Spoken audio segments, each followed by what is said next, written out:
Buenas tardes para todas y todos. Es un placer estar compartiendo con ustedes en esta webinar que hemos denominado Gobernanza de los Territorios del Agua y que se desarrolla en el marco de la cumbre Chijalc que se adelanta en México.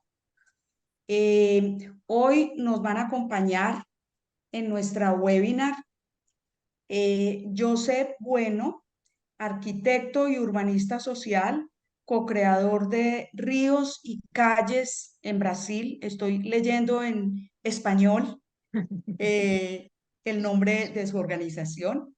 Nos acompaña también Jorge Eliezer Rivera, de Colombia, de la Corporación Ser Ciudadano, Movimiento Cívico Participante.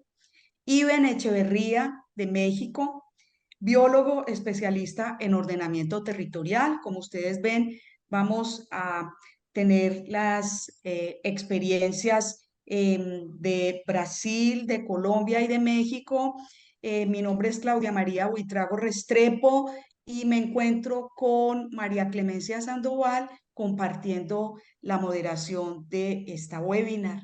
Me gusta mucho compartir con María Clemencia y me gusta mucho conocer a nuestros panelistas y saber que con estas maravillosas hojas de vida que ellos tienen nos van a brindar grandes conocimientos. Me gustaría que empezáramos por recordar algunos conceptos que hacen parte de la conversación pública, local y global durante las últimas décadas. Agua y saneamiento como un derecho, así lo definió la ONU en 2010, pero al mismo tiempo la ONU eh, maneja el agua a partir de instrumentos económicos de mercado.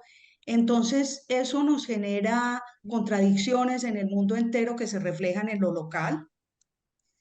La dicotomía con respecto a las decisiones estratégicas y el manejo del agua, si estas corresponden al Estado, si corresponden al mercado, cuál es el papel de las comunidades y hasta qué punto estas deben incidir en las decisiones estratégicas.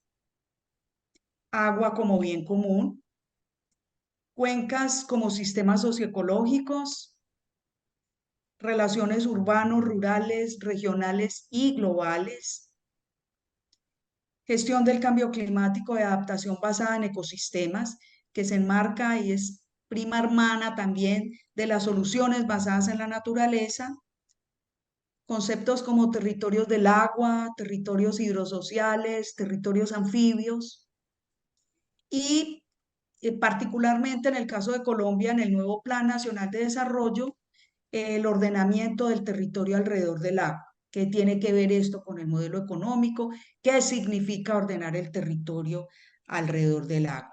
Muy bien, esas son como las ideas que van a estar gravitando y dentro de las que se van a estar moviendo nuestros panelistas, contándonos cuál es su posición frente a estas dicotomías, agua como derecho, agua como bien común o agua como una mercancía, como un bien transable, eh, ordenamiento alrededor del agua, hasta dónde llega la gobernanza del agua. Creo que lo que ustedes nos van a contar va a servir mucho en estas experiencias. Muy bien, entonces nos gustaría comenzar con una pregunta que le queremos formular a José del Brasil y dice así, la voy a decir despacio porque yo sé, por supuesto, fala portugués y yo hablo español, entonces la voy a formular despacio.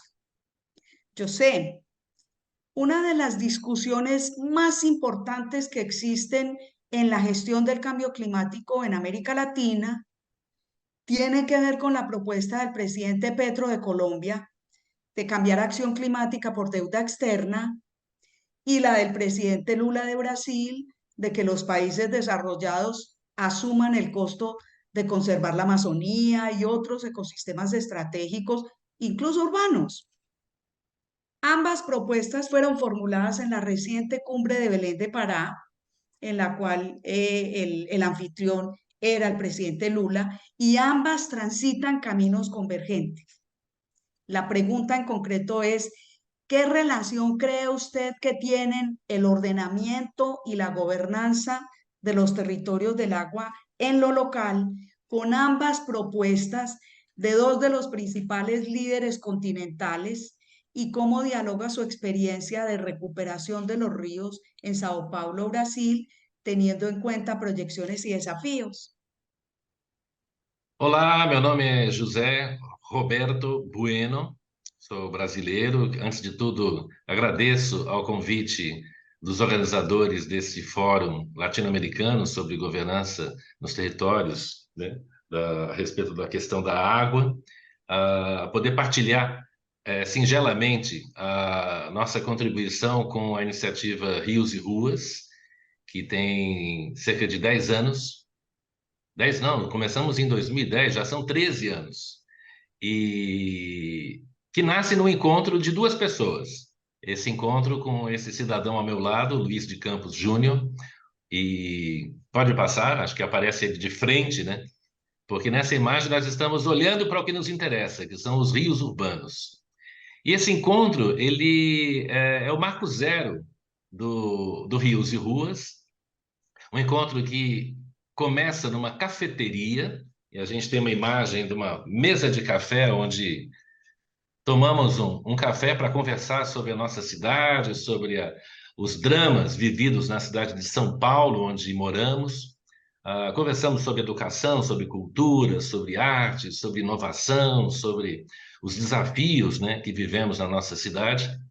E aí ele trazendo a experiência de geógrafo, educador, formador de professores no campo da geografia, da hidrologia. E nesse café, o Luiz me traz uma percepção de uma realidade, uma camada de realidade da cidade de São Paulo, até então desconhecida para mim e para a maioria dos cidadãos e cidadãs que moram em São Paulo. Uma cidade complexa, uma cidade que cresceu enormemente nos últimos 100 anos, um crescimento desordenado, com ocupação de mananciais, impermeabilização do solo, ocupação de avenidas nos fundos de vale.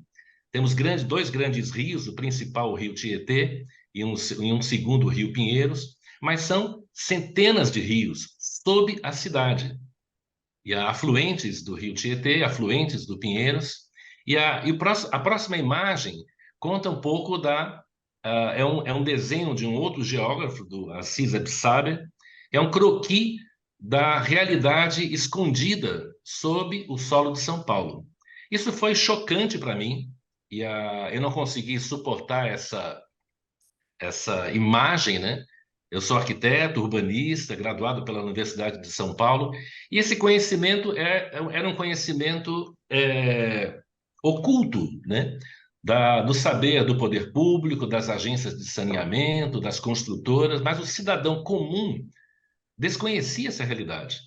A próxima imagem é uma sobreposição, né, dessas duas camadas, onde a gente vê a cidade como ela está constituída, junto a essa camada hidrográfica da cidade que permanece por lá. Eu ouvi uma frase do Luiz na época que me impressionou demais, que em qualquer lugar da cidade, a 10 minutos de caminhada, você vai cruzar com um curso d'água. Eu falei, não, quero ver isso, vamos experimentar. Ou seja, a minha natureza é vivencial, experiencial, vamos atrás desses rios. Próxima imagem, por favor, Fernando. Esse foi o primeiro, eu brinco, né? Eu estou aqui nessa imagem, 13 anos mais magro, e foi o nosso primeiro passeio de exploração no nosso ambiente, né, de vida aqui em São Paulo, que é no bairro do Butantã. Eu me surpreendi ainda mais em perceber, com o auxílio de mapas hidrográficos, mapas cartográficos antigos, né, em propriedade do Luiz, que eu era vizinho de uma nascente. A 5 minutos de caminhada, de pedalada, reconhecemos uma área arborizada, uma área com diferencial paisagístico, que revelou ser a nascente de um pequeno córrego na cidade de São Paulo. Seguimos esse córrego do começo ao fim, e essa é a matriz do que a gente vem fazendo há 13 anos. Ter boas conversas, tomar um bom café, gerar uma experiência sensorial viva de conexão dos nossos corpos com os corpos d'água, e de lá para cá não paramos mais. Na sequência, mais uma só, mais uma imagem.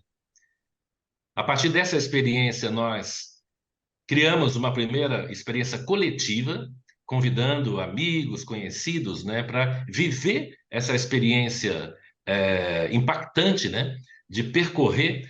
Foi curiosa essa experiência que nós fomos de bicicleta por um outro riacho de São Paulo, o Rio Saracura, e nós criamos adereços de peixes nas bicicletas, no capacete, no selim da bicicleta, e fizemos um cardume de ciclistas por esse rio, o que surpreendeu só a nós, mas a todos que viram esse passeio por um dos riachos que alimentam um rio importante de São Paulo, que é o rio Anhangabaú. Na próxima imagem, tem assim, a gente foi caminhando para definir qual que é a razão de ser do projeto Rios e Ruas.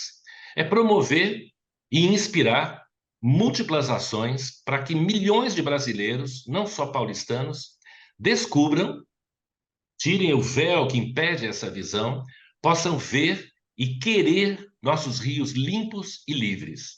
Existe uma crença na cidade de São Paulo, em várias grandes cidades no Brasil, de que esses rios morreram, de que já não existem mais. E se eles existem, eles devem ser cobertos porque eles trazem mau cheiro, trazem doenças, eles impedem o desenvolvimento da cidade, trazem prejuízos, né, para a população que mora nas suas margens. E é essa crença que nós desafiamos, que eles estão vivos, eles foram injustamente soterrados por um modelo de desenvolvimento antigo, ultrapassado, e talvez no futuro eles não sejam problemas, como a população reconhece. Talvez os rios sejam soluções para cidades sustentáveis, para o combate ao aquecimento global que nós vivemos, as mudanças que estão acontecendo. A gente necessita um novo paradigma na relação do urbano com o natural. Próxima imagem. De lá para cá, 2010, foram centenas de ações.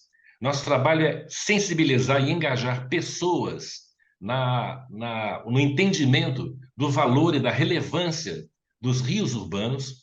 Falo predominantemente dos rios que estão na cidade de São Paulo. Creio que 85% da nossa população vive em centros urbanos. E com públicos absolutamente distintos. Não falamos apenas com ambientalistas, com geógrafos, mas com todo tipo de gente, porque vamos precisar de uma multidão de pessoas conscientes do valor dessas águas. Mais uma imagem. E aqui eu poderia passar, dedicar minutos para cada uma dessas experiências. Eu vou destacar algumas delas que envolve a conexão com a arte, conexão com o esporte, conexão com a educação, conexão com a política, conexão com... É o nosso jeito, na verdade, de fazer política com as nossas pernas. Existe uma grande política sendo decidida a nível federal, a nível governamental, mas essas pequenas ações, na nossa percepção, é um jeito em escala humana de impactar a política, impactar as resoluções que vão ser feitas em esferas maiores. Vamos dar um destaque para algumas imagens aqui. A gente gosta muito de, para revelar essas águas, abrir mapas enormes, para as pessoas poderem se conectar de um jeito lúdico, de um jeito corporal, com essa riqueza hídrica da cidade que moramos, e em todas as cidades a gente leva esses mapas para discutir a partir dessa conexão.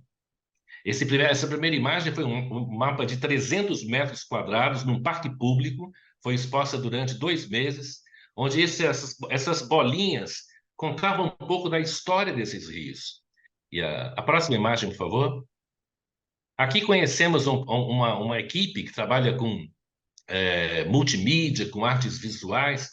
Criamos durante 2 anos uma itinerância de exposições digitais com maquetes que recebiam projeções de vídeos animados, onde as pessoas podiam ver não só o mapa da cidade, mas a movimentação das águas correndo por toda a cidade. Uma exposição brilhante com a equipe do Estúdio Laborg, chamada Rios Descobertos. Próximo, por favor. Aqui é um spoiler.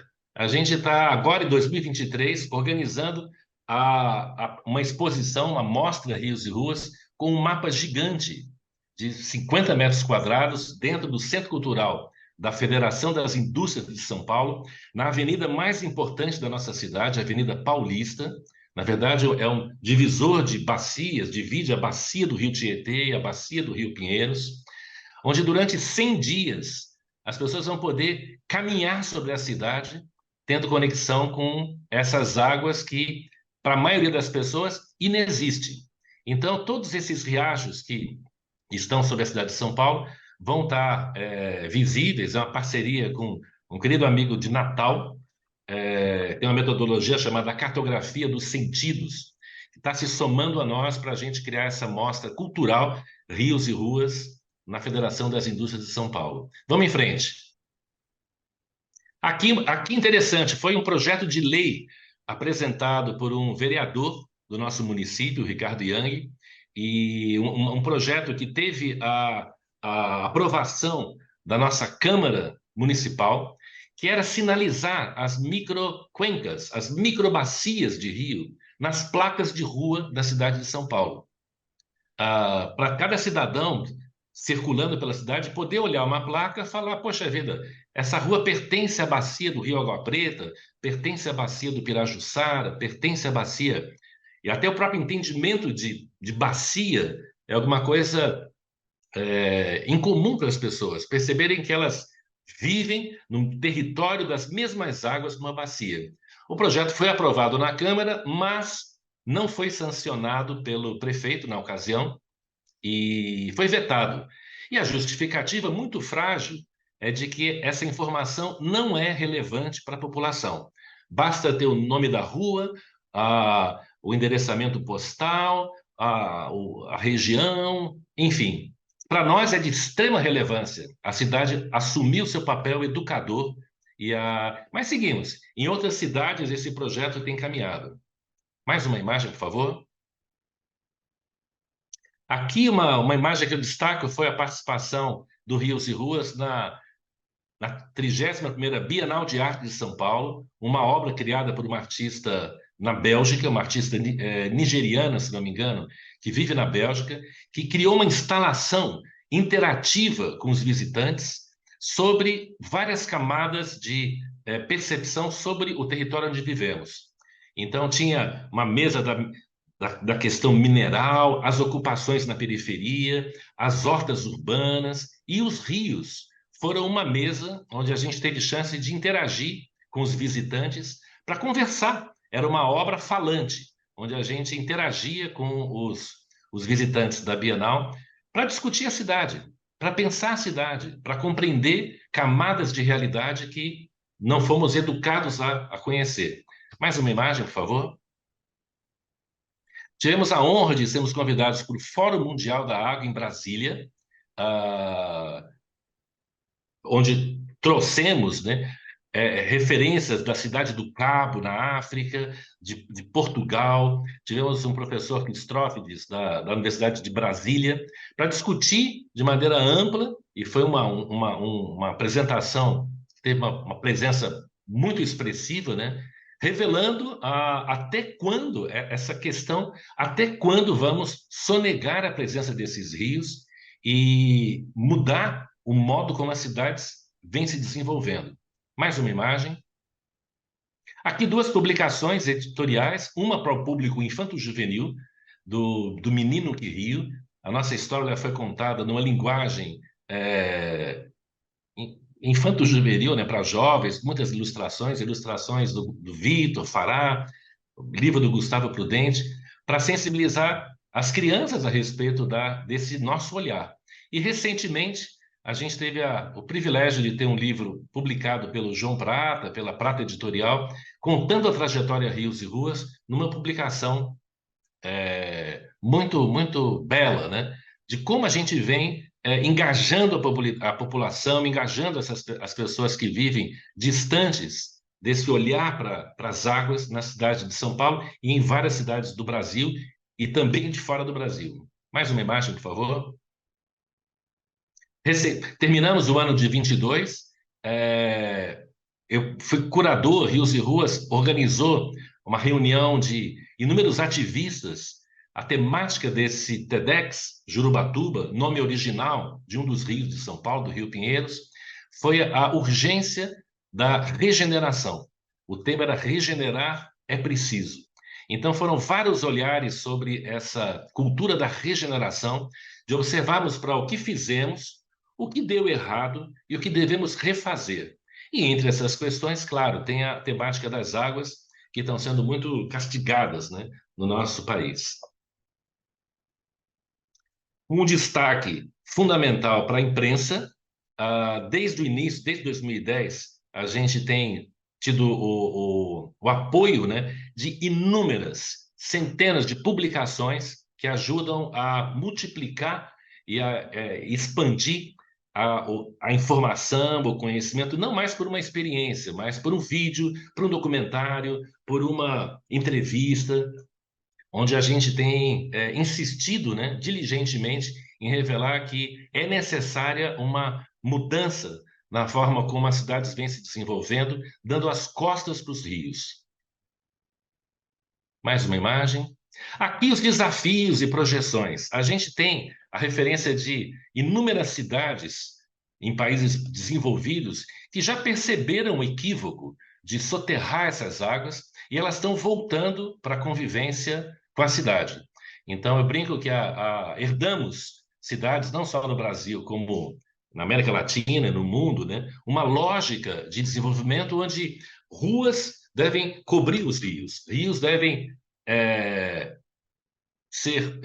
ser escondidos para viabilizar.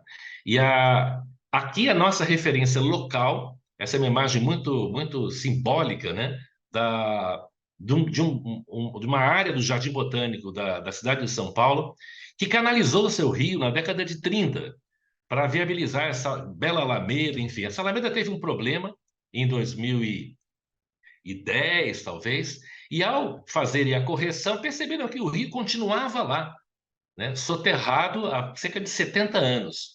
Foi aberto esse rio, a Alameda ela ocupou um espaço lateral, né, para viabilizar a presença desse pequeno riacho, né, e Rios e Ruas trabalha com esses pequenos arroios, né, não com os grandes rios, mas com esses pequenos rios que são formadores desses grandes rios, né?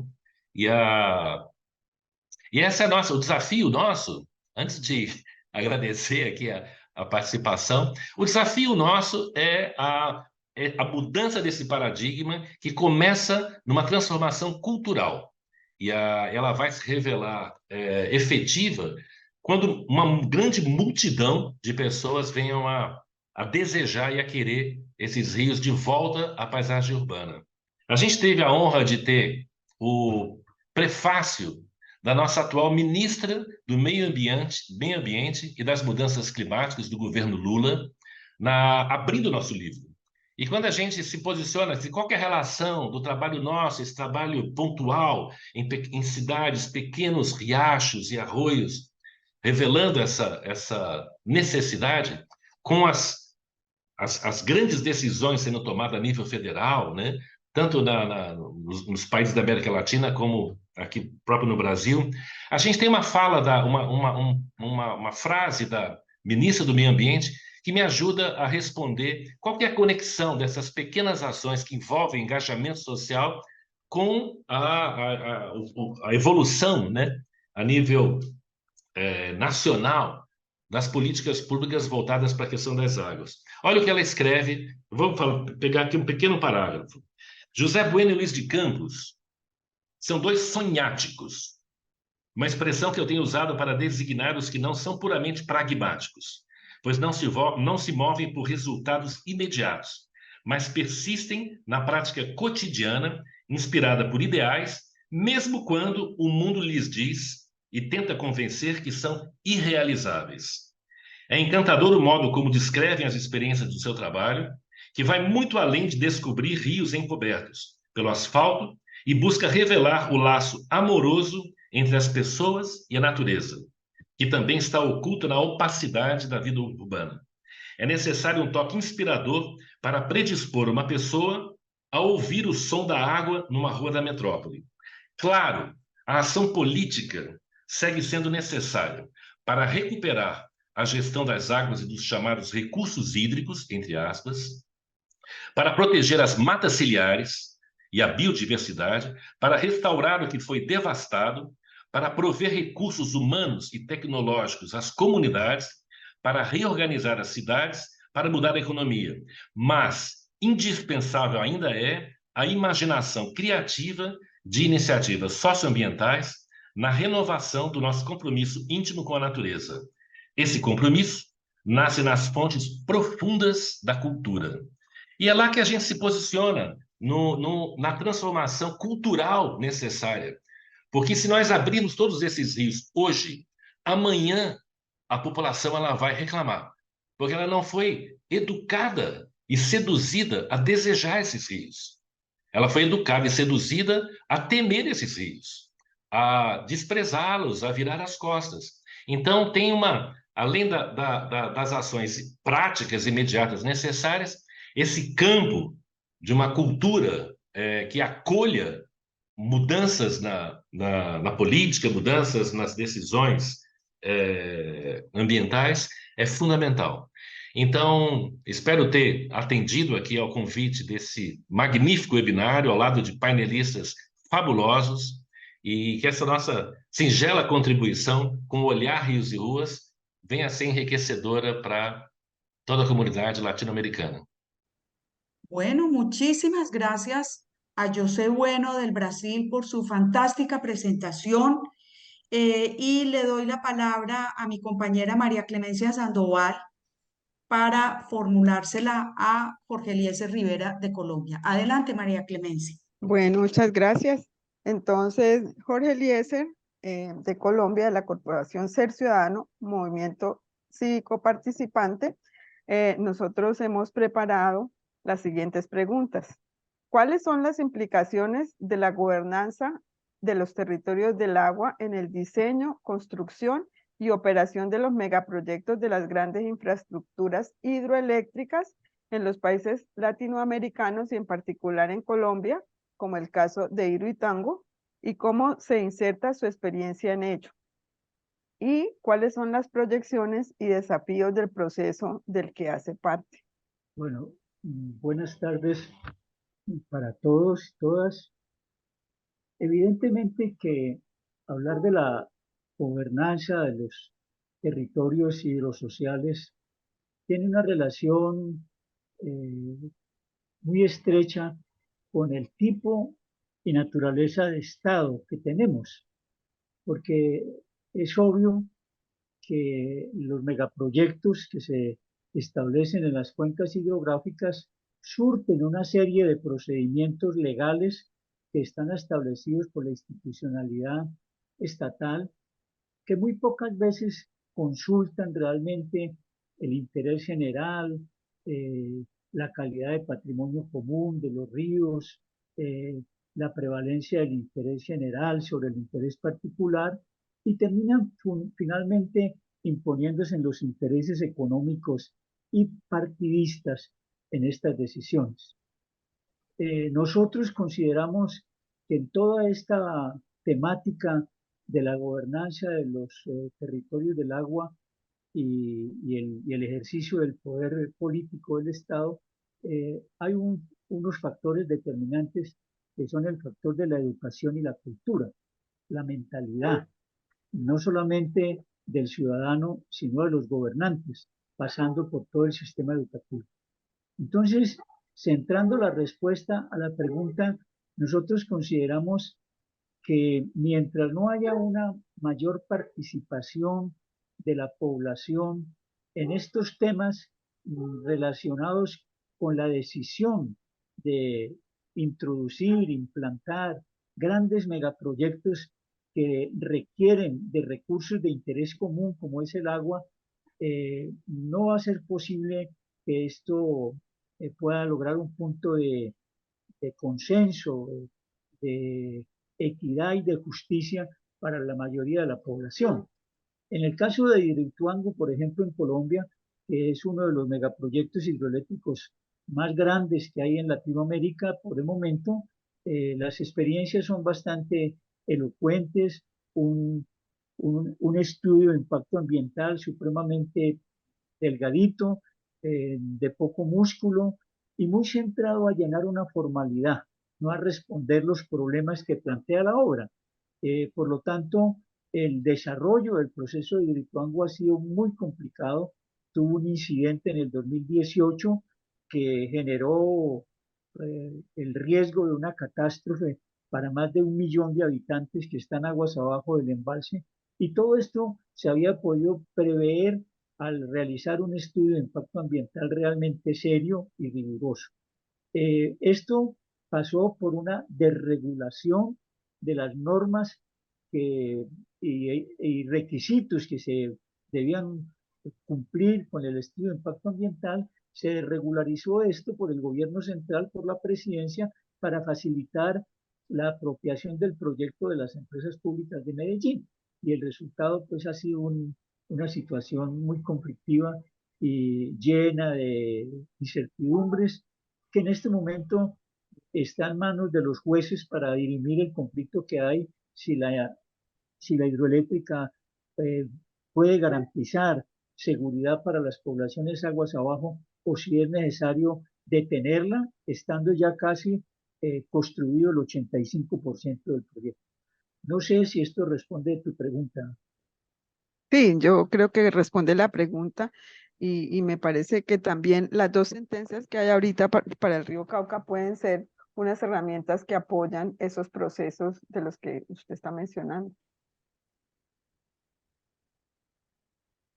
Bien, empiezo con la presentación entonces. Ujú. Bueno, eh, el proceso Río Cauca, como su nombre lo indica, es algo que está en movimiento, que es dinámico, porque sobre una cuenca hidrográfica hay muchos intereses, muchos actores, hay diversidad de ecosistemas y distintos momentos de progreso y desarrollo, entre comillas, que generan pues conflictos socioambientales de difícil tratamiento si las instituciones formales no están preparadas para ello. Entonces, la Corporación Ser Ciudadano, Movimiento Cívico Participante, ha iniciado este proceso del Río Cauca como un ejercicio de reflexión, de información, de formación, de evaluación, con una prospección a contribuir en la construcción de una gobernanza colaborativa del Río Cauca para beneficio de la sociedad y el Estado, con un ingrediente central que es el de la participación ciudadana, que involucra a los distintos actores y sectores que son beneficiarios de la cuenca. La siguiente. El río Cauca es el segundo río más importante de Colombia, después del río Magdalena. Tiene un curso de 1.350 kilómetros. Sobre su cuenca están asentados 25.500.000 habitantes. Ocupa el 11% del territorio nacional y esta cuenca hidrográfica, que es un territorio hidrosocial, entonces es el objeto de nuestro trabajo.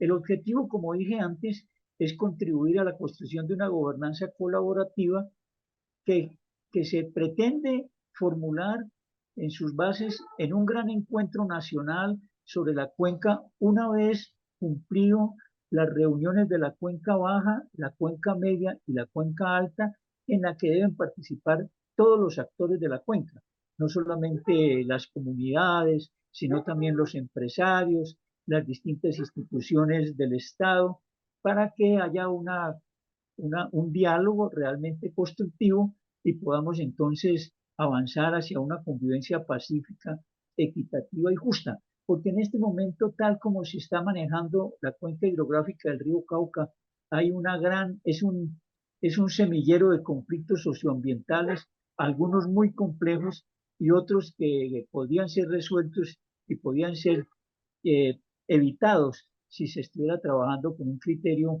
mucho más comunitario, colaborativo, democrático, participativo y dialógico. La siguiente. ¿Qué es relevante en la cuenca hidrográfica del río Cauca con relación al río Cauca? La Procuraduría General de la Nación, en un informe preventivo del 2018, reconoce que hay una absoluta ausencia del Estado y particularmente del Sistema Nacional Ambiental en la gestión y manejo de la cuenca hidrográfica del río Cauca. En las conclusiones y recomendaciones del 2018, la Procuraduría General de la Nación llama la atención del Estado y sus instituciones para replantear y afinar el funcionamiento de las mismas en función de de acuerdo con sus funciones y competencias, que no son otras que garantizar la restauración, la protección y la sobrevivencia de los seres vivos, humanos y no humanos, que están en la cuenca, logrando niveles de calidad de vida para la mayoría de la población aceptables y dignos. El segundo elemento que es importante considerar es que el río Cauca fue declarado sujeto de derechos en una sentencia de tutela en el 2019 por el Tribunal de Medellín, sentencia que ordena al Estado y a las empresas públicas de Medellín el responder y garantizar por la protección, restauración y atención y compensación a los problemas generados por los incidentes que se presentan por eh, el no cumplimiento de las normas en cuanto al manejo integral de la cuenca del río Cauca y particularmente por los incidentes desarrollados en el 2018 y 2019 por el proyecto Hidroituán.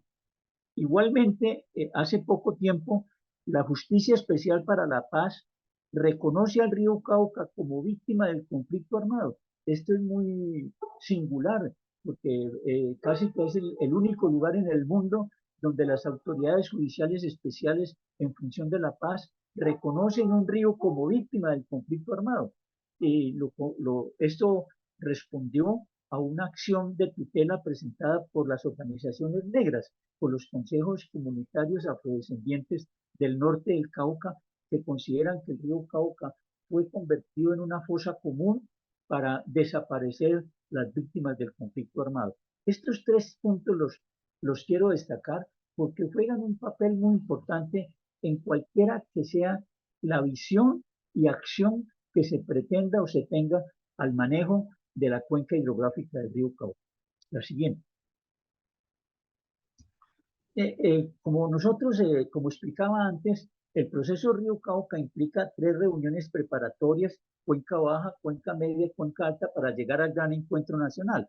Y los hallazgos que hicimos en la cuenca baja, que comprende entre el municipio de Tarashá y el municipio de Pinillos, ya en la desembocadura del río Magdalena, están resumidas en estos términos: contaminación de aguas gravísimas con sustancias químicas procedentes de la agroindustria, de la industria y aún de los usos domésticos de sustancias químicas diversas, degradación de suelos, contaminación de suelos, de alimentos, una severa sedimentación por la carga de sedimentos que arrastra toda la cuenca del río Cauca en la parte media y alta, y también en lo pertinente al derrame que tiene sobre este plano inundable el río Magdalena. Empobrecimiento de la biodiversidad y empobrecimiento de la gente, porque cuando la naturaleza se degrada, también se degrada la población y la humanidad. Esa es una relación simbiótica, simétrica, que no se puede desconocer. Hay una gran descoordinación institucional.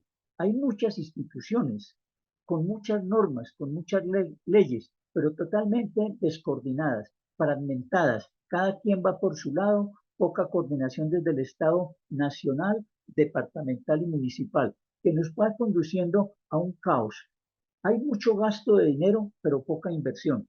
Si se escuchan los informes de presupuestos ejecutados en la cuenca hidrográfica del río Cauca, las cifras son billonarias, pero si vamos a ver los resultados, la relación costo-beneficio, el beneficio es muy poco. Población empobrecida, naturaleza degradada, cantidad de conflictos socioambientales sin ningún tratamiento, menos de ninguna solución. poca pertinencia de los currículos del sistema educativo. Esto me parece que es muy importante resaltarlo en el contexto de lo que hablaba el profesor del Brasil, de que el tema de la educación y la cultura son determinantes. Entonces uno encuentra que los colegios, las escuelas, el preescolar y aún las universidades no correlacionan sus programas, sus currículos con el entorno en el que están moviéndose. Entonces los niños pasan a la escuela, a la universidad y a los posgrados con una ignorancia casi completa de lo que está ocurriendo en el mundo en que viven. No conocemos el mundo en el que estamos y esa es una carencia muy cruda en esta región del Cauca Bajo. La fragilidad de la participación ciudadana. Colombia tiene muchas personerías jurídicas, pero tiene poca organización social. Entonces, es necesario fortalecer la organización ciudadana para que su participación no sea de plañideros, sino una participación propositiva, seria, solidaria, responsable, con una visión local, regional, nacional y planetaria. Evidencias de corrupción pública y privada. El gran problema de Colombia y del mundo en este momento es el problema de la corrupción y el problema no solamente en el sector público, sino también en el privado, y por tanto la alta conflictividad socioambiental en diversas formas y diversas formas de violencia. Este es el hallado en la cuenca baja. Vamos a continuar. La siguiente. En la cuenca media, que hace poco realizamos el encuentro de la cuenca media, empiezan a aparecer las incidencias de los monocultivos, la gravedad de la contaminación del aire, del suelo y de las aguas por la parte ya industrial, aparece la conurbación y el manejo de la población urbana desordenado, aparecen los grandes proyectos hidroeléctricos como el de Hidroituango, aparece la explotación minera, pero también aparecen experiencias positivas de cómo se puede manejar la minería y cómo se puede manejar la pesca, la industria, de una manera sensata que pueda permitir un buen manejo del río. El tema de los monocultivos es muy grave en la zona cafetera porque con la caturrización del eje cafetero se acabó con la mayor parte de las fuentes de agua que drenaban al río Cauca.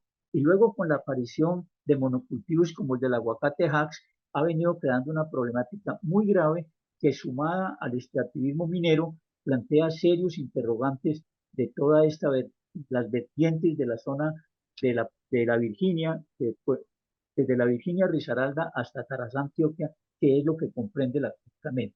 También aquí una gran descoordinación entre las instituciones, una ausencia de diálogo, de participación ciudadana y una fragilidad en la organización social y comunitaria. Problemas de corrupción y problemas de violencia también. La siguiente. Bueno, hay una diapositiva que no se mostró atrás, dos diapositivas atrás, que muestra el problema de Hidroituango, ¿no? Es Hidroituango. Entonces, en la cuenca media tenemos problemas de uso del agua, megaproyectos, privatización del agua, que esa es una cosa que debemos revisar con el concepto que tenemos en nuestra Constitución de la propiedad. Nosotros solicitamos la regulación o la reglamentación del artículo 58 de la Constitución Nacional, que habla de las funciones sociales y ecológicas de la propiedad privada, porque la propiedad privada se ha convertido en esta sociedad capitalista en una licencia para hacer lo que se le antoje al tenedor de unas escrituras o de una propiedad. Por encima del interés general predomina el interés particular y por encima del bienestar común, el bienestar particular.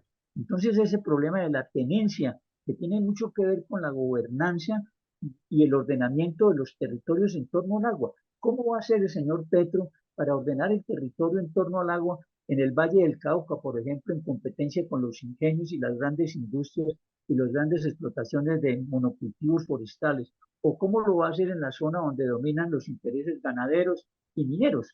Ese problema de la propiedad es transversal a la viabilidad y la factibilidad de poder hacer un ordenamiento del territorio en torno al agua. y poder hacer una gobernanza en nuestras cuencas hidrográficas sensata y ambiental y socialmente saludable.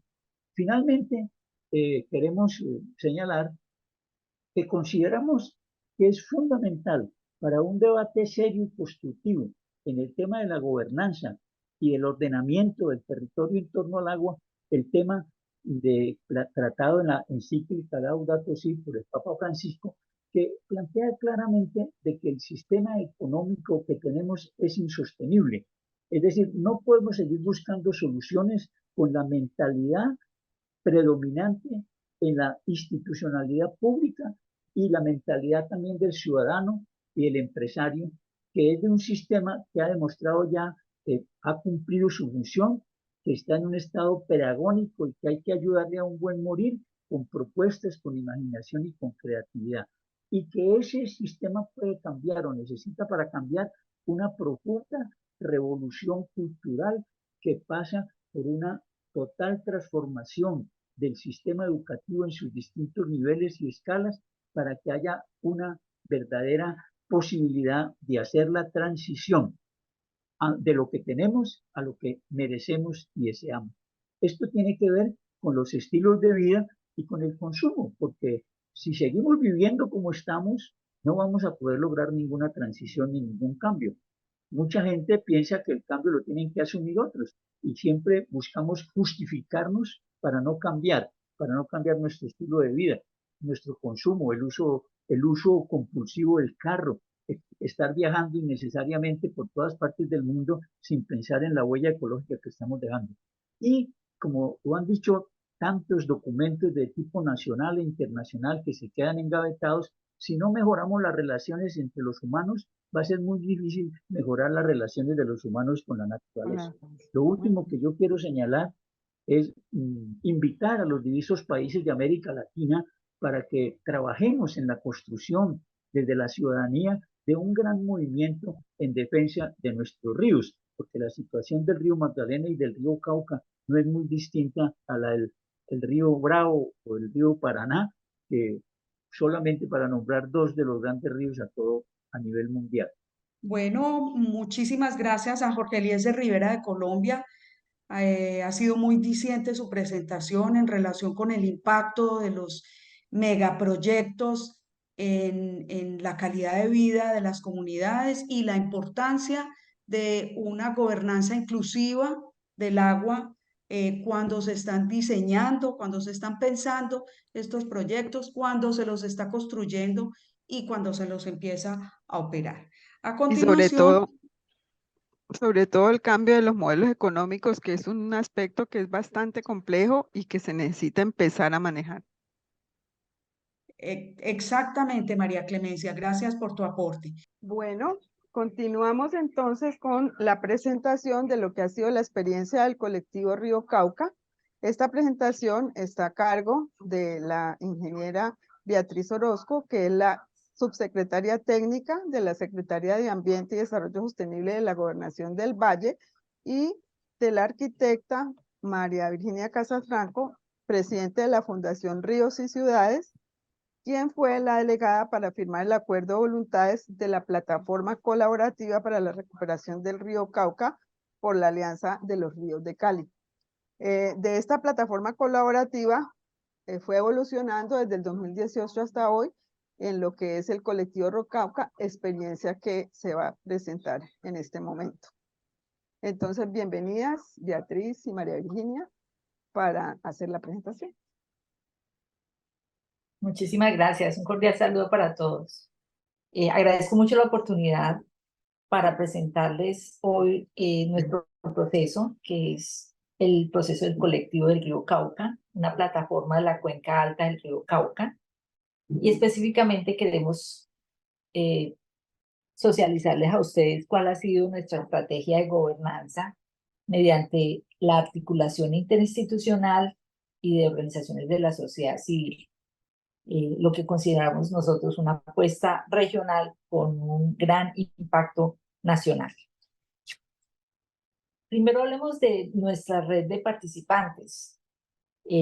Somos un colectivo de 28 organizaciones con una riqueza interesante, y es que estamos compuestos por organizaciones del orden nacional, como el Ministerio de Ambiente y Desarrollo Sostenible, el IDEAN, las autoridades ambientales de la Cuenca Alta del Río Cauca, como el CBC, DAGMA, CRC, y últimamente también CARDER de Risaralda, agremiaciones como ACODAL, la ANDI, como el Comité Intergremial del Valle, PEDI, gobernaciones y alcaldías del Cauca y del Valle del Cauca, entidades de servicios públicos, las más representativas en Cali, Celsia, la empresa de servicios públicos de Popayán, y fundaciones como ProPacífico, como la Fundación Fondo Agua para la Vida y la Sostenibilidad, Corpopalo, PEDI, entes de control del orden local, como es la Contraloría de Cali, universidades como la Universidad del Valle, la Universidad Autónoma de Occidente, la Universidad del Cauca, y organizaciones de la sociedad civil, entre las cuales destacamos la Fundación Agua para la Vida, Fundación Agua para Todos, Ecovida, Ríos y Ciudades, entre otras. Entonces, esta red de participantes que voluntariamente firmamos un acuerdo para trabajar conjuntamente por la recuperación de la cuenca alta del río Cauca, hemos venido trabajando de manera sistemática más de 3 años. Durante esos 3 años hemos podido avanzar en el seguimiento a un plan de inversiones que llamamos el Plan de Acción de la Cuenca, que tenía un horizonte de 2020-2023. Sin embargo, el año pasado iniciamos un proceso de gestión en el cual definimos la importancia de unificar concepto en torno a una visión de largo plazo. Esa visión la construimos entre todos los participantes y derivamos de esa visión la construcción del plan estratégico para la recuperación y restauración de la cuenca. Eso pasó por varios momentos de trabajo del colectivo, en el cual definimos el marco conceptual, definimos las líneas de intervención, los ejes o líneas de intervención, encuentros, conocimientos, socializaciones, y algo muy detonante en el proceso. Y es que llegó un momento en que dijimos, tenemos diferentes conceptos sobre lo que es gobernanza. Necesitamos aprender, reaprender y unificar conceptos. Nos fuimos a un taller, gracias a la Universidad del Cauca, y entre todos pudimos reconocer los conceptos de gobernanza y las diferentes posibilidades de fortalecer la gobernanza en la cuenca alta del río Cauca, las determinamos desde allí. Eso nos sirvió muchísimo entonces para continuar la formulación del plan estratégico, que tiene 3 dimensiones, una socioecológica, una dimensión socioeconómica y una dimensión sociocultural. Y esta integralidad de estas 3 dimensiones es lo que nos permitió definir entonces el marco conceptual. Ese marco conceptual tiene unas grandes sombrillas que consideramos es la gestión del cambio climático y la gestión del riesgo por amenazas naturales, todo lo que tiene que ver con las herramientas de información y comunicación, y 2 grandes focos, el foco ecosistema y el foco sociedad, entendiendo que estamos en un ecosistema biocultural en el cual se integra lo natural con lo social. Y sin esta visión integral es imposible llegar a definir las acciones prioritarias para recuperar la cuenca del río Cauca.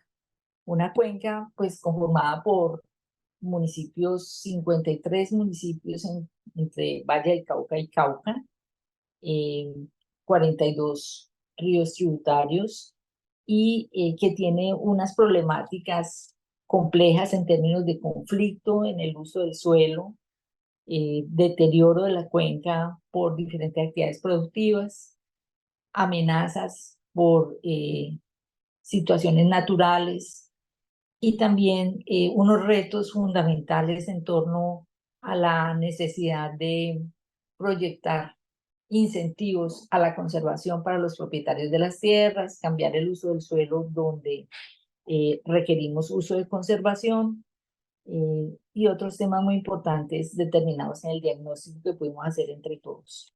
Este marco conceptual nos llevó entonces a las líneas estratégicas del plan, en el cual teníamos inicialmente las líneas de la Política Nacional de Recurso Hídrico, que son las líneas de oferta, calidad, demanda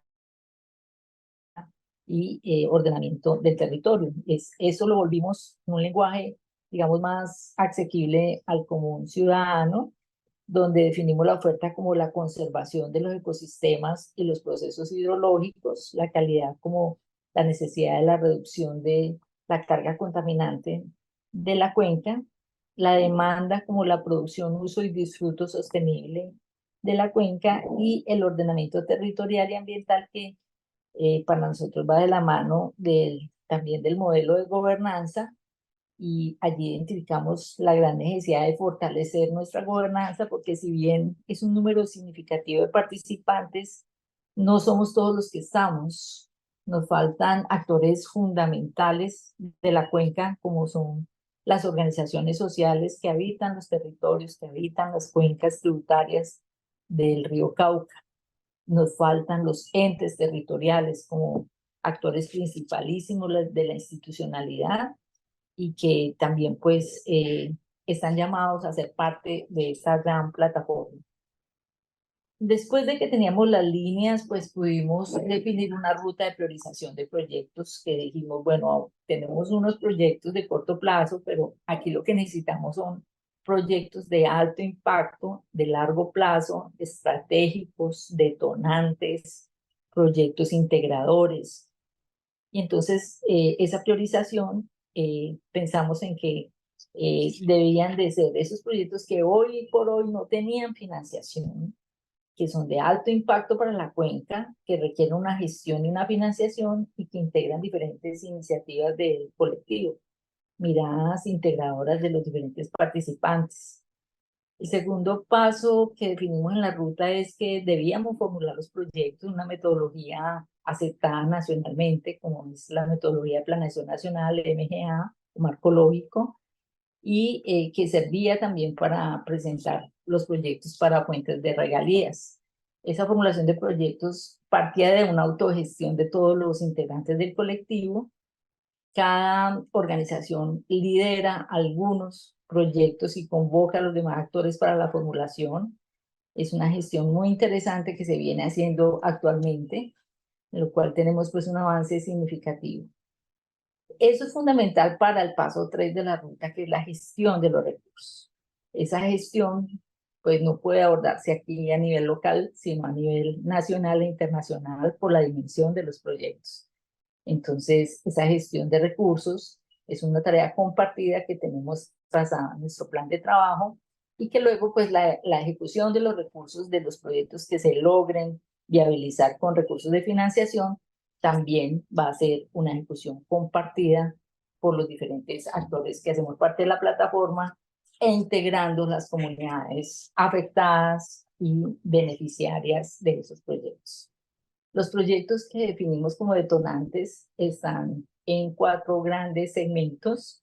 El segmento de descontaminación, en el cual contamos con los proyectos de economía circular, reducción de riesgos sanitarios y ambientales, en el drenaje sur de Cali, que es el drenaje que lleva una alta carga contaminante al río Cauca, la reducción de la contaminación hídrica en asentamientos humanos de desarrollo incompleto, disminución de contaminación puntual y difusa, y la construcción de la PETAR de Cañaveralejo, tratamiento secundario, porque nuestra ciudad, Cali, que es la que mayor carga contaminante le aporta al río Cauca, hoy por hoy tiene un tratamiento primario y se hace necesario avanzar hacia el tratamiento secundario para armonizar con los objetivos de calidad que se han definido para la cuenca del río Cauca por parte de la autoridad ambiental.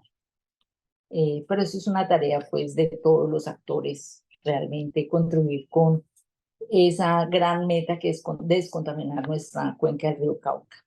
Segundo eje es la conservación de ecosistemas, que incluye proyectos como recuperación de los socioecosistemas en humedales, incentivos para la conservación a través de pago de servicios ambientales a las comunidades en los territorios del agua. El proyecto de Agua para Todos, que es básicamente un proyecto de restauración de las cuencas tributarias al río Cauca. El eje de gobernanza y ordenamiento ambiental, donde aquí quiero destacar el proyecto que hemos visualizado tan necesario de fortalecimiento de la gobernanza, y hago el énfasis gobernanza social porque consideramos que tenemos una buena participación en el colectivo de la institucionalidad, aun cuando también hay oportunidad de complementar su participación, pero el gran reto aquí realmente está en cómo conectamos las comunidades de la cuenca, las comunidades del territorio, de esos tributarios del río Cauca, ya sea organizaciones comunitarias, juntas de acción comunal, sean mesas de gobernanza, sean los consejos de las cuencas, sean las asociaciones de usuarios de las cuencas, diferentes tipos de organizaciones que existen hoy en el territorio de esas cuencas y que requerimos que entren a ser parte de este proceso del colectivo y de la plataforma del río Cauca. El proyecto de monitoreo y evaluación integral del recurso hídrico está muy enfocado hacia el departamento del Cauca, donde queremos que haya una integralidad con el valle en toda la riqueza que hay en el seguimiento de indicadores de calidad, de oferta, de demanda y todas las condiciones del recurso hídrico. Finalmente, el eje de producción y uso sostenible, tenemos unos proyectos de uso eficiente y ahorro del agua en el sector agrícola y agroindustrial del valle, y un proyecto de sostenibilidad para ese gran protector de inundaciones que tenemos en la ciudad de Cali, que es el Jarillón del río Cauca, que tuvo una gran inversión en su protección, pero que requiere un proyecto estratégico de sostenibilidad que se ha definido para hacer allí como una gran alameda o parque lineal del Jarillón. Entonces vamos a entrar a hacer énfasis en por qué la gobernanza de los territorios del agua es un eje fundamental y transversal para la recuperación de la cuenca alta del río Cauca.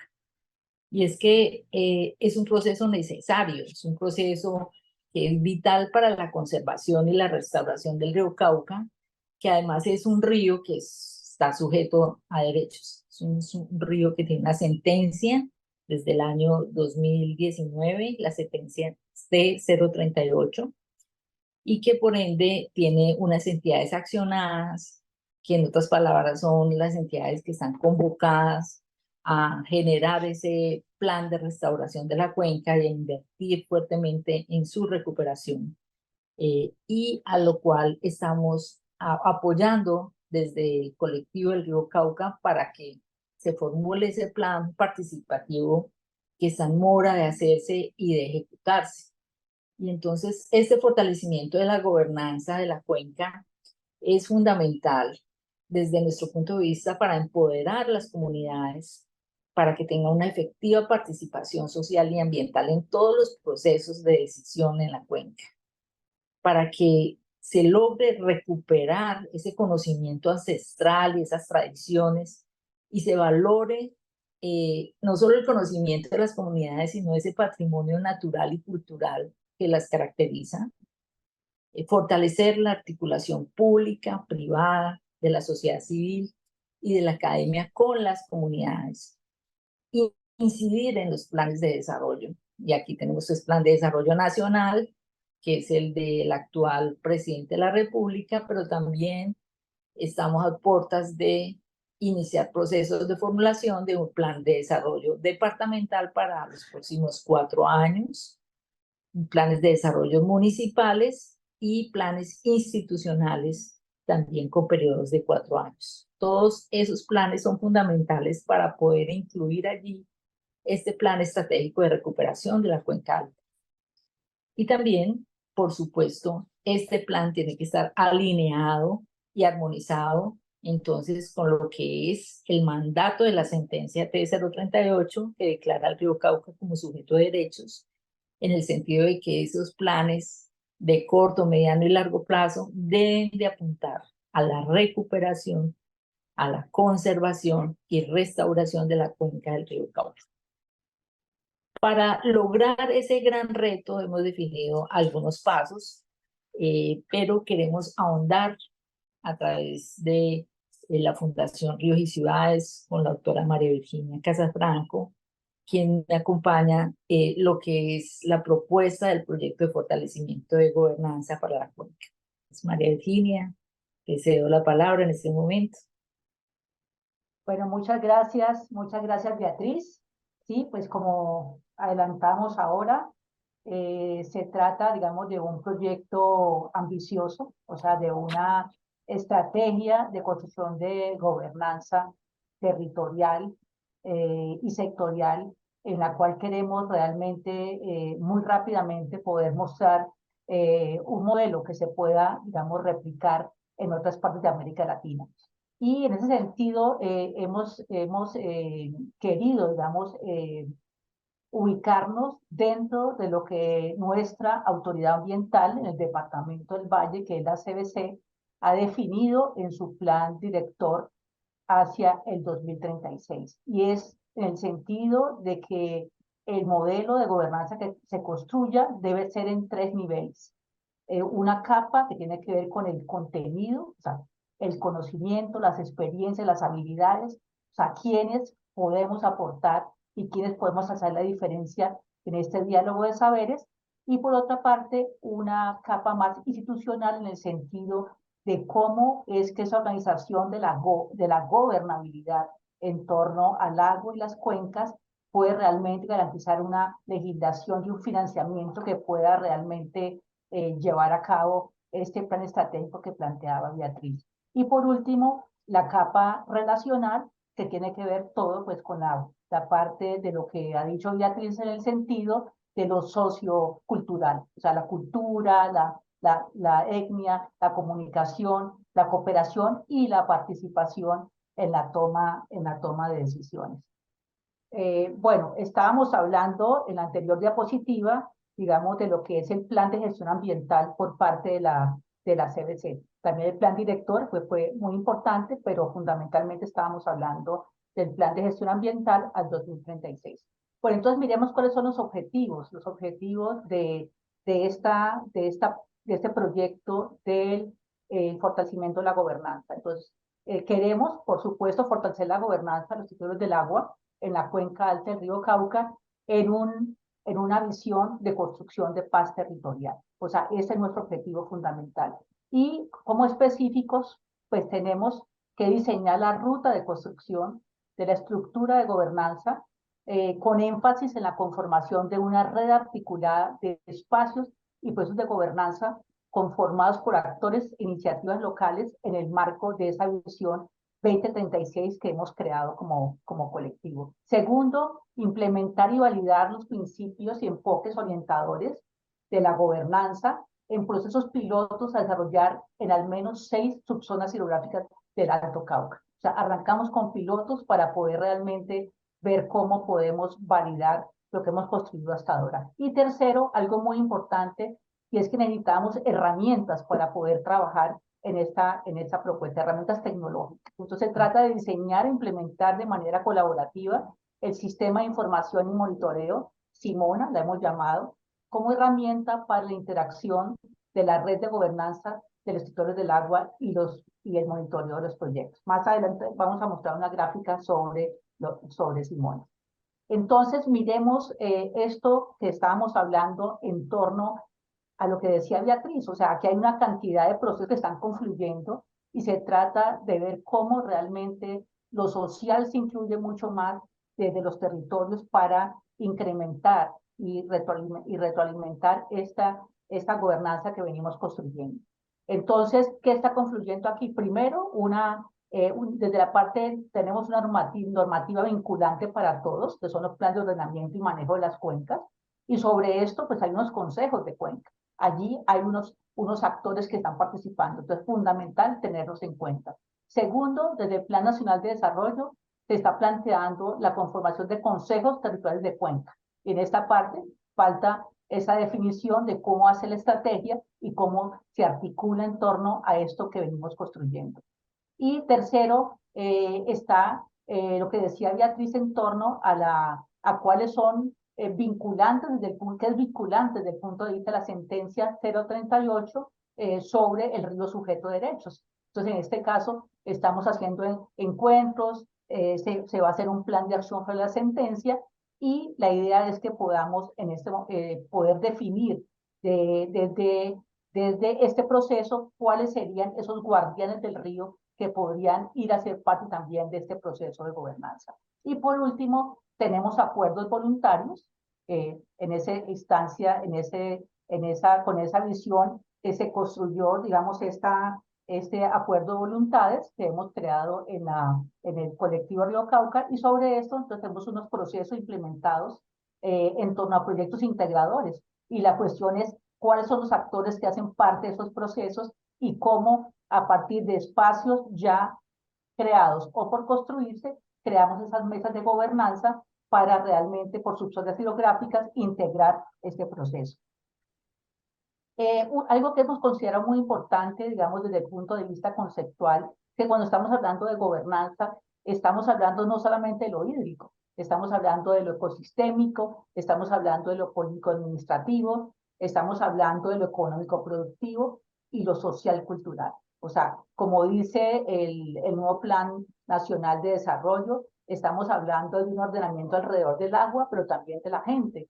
Entonces, sobre esto es fundamental mirar el tema de las cuencas, pero también el tema de los biomas, el tema de la normativa, las dinámicas territoriales, qué pasa con el hábitat, la apropiación y la identidad. Y desde el punto de vista de la gobernanza, entonces empezar a mirar, como vimos en el gráfico anterior, esos actores, cuáles son los que entrarían a ser parte en torno a cada uno de estas dimensiones de la gobernanza. Aquí, pues muy rápidamente mostrarles, o sea, lo que es el esquema o el gráfico, digamos, de esa área territorial en la cual queremos comenzar a hacer los pilotos y donde podemos además integrar a 4 de los proyectos que son prioritarios, que se han definido como prioritarios, como es el programa de pago por servicios ambientales, la recuperación de ecosistemas asociados a humedales, el tratamiento secundario de la petar Cañaveralejo y el fortalecimiento, por supuesto, de la gobernanza. Aquí, solamente mostrarles acá al final, digamos que esta herramienta Simona es una herramienta que hemos construido desde la sociedad civil, estamos colocando al servicio, digamos, de este proceso, y como ven ustedes, se trata de tener un gran repositorio de datos para poder realmente procesarlo, para poder visualizarlo, y algo muy importante, o sea, que sea realmente una herramienta colaborativa de construcción de gobernanza. Entonces, por aquí vamos, tenemos importantes retos acá. Dejaría a Beatriz para que haga aquí el cierre. Por favor, Beatriz. Bueno, aquí tenemos nuestra ruta definida y plan de trabajo de este segundo semestre del año. Tenemos como reto generar esa síntesis con el Ministerio de Ambiente de los talleres que se hicieron de consulta del plan de acción para el cumplimiento de la sentencia T038, y una vez se tenga consolidado y unificado esa síntesis, poderla socializar a las diferentes entidades accionadas en la sentencia, porque es necesario realmente que las entidades puedan incorporar en sus planes institucionales los recursos de inversión para aportar a la restauración y conservación de la cuenca. Y este va a ser un insumo pues de primer nivel para las diferentes entidades accionadas. En segundo punto, tenemos la continuación de la formulación de los proyectos detonantes que les socialicé anteriormente en metodología MGA, y una vez culminemos con esta tarea de estos 12 proyectos detonantes, a hoy los presentaremos entonces a diferentes fuentes de financiación. Sin embargo, ya tenemos un camino adelantado muy importante, y es que logramos como colectivo incluir en el plan plurianual de inversiones del Plan de Desarrollo Nacional los proyectos de la PETAR Cañaveralejo, tratamiento secundario, y el plan de recuperación de la cuenca del río Cauca. Entonces, aquí hay que continuar esa gestión, no es solo la inclusión como tal, como temas estratégicos y relevantes del plan de desarrollo, sino la asignación de los recursos de inversión que ameritan y requieren estos grandes planes y proyectos. Y el tercer paso, pues, es continuar esa socialización de este plan estratégico en los diferentes espacios. Hemos querido tener una cita, una mesa de trabajo técnica con la Dirección Nacional de Planeación, con el Ministerio de Ambiente, con el Ministerio de Vivienda, que maneja todo el tema de acueductos y descontaminación hídrica, en el Viceministerio de Agua y Saneamiento Básico, con las gobernaciones del Valle y el Cauca, que están próximos a hacer el proceso de elección de los gobernadores electos a finales del mes de octubre.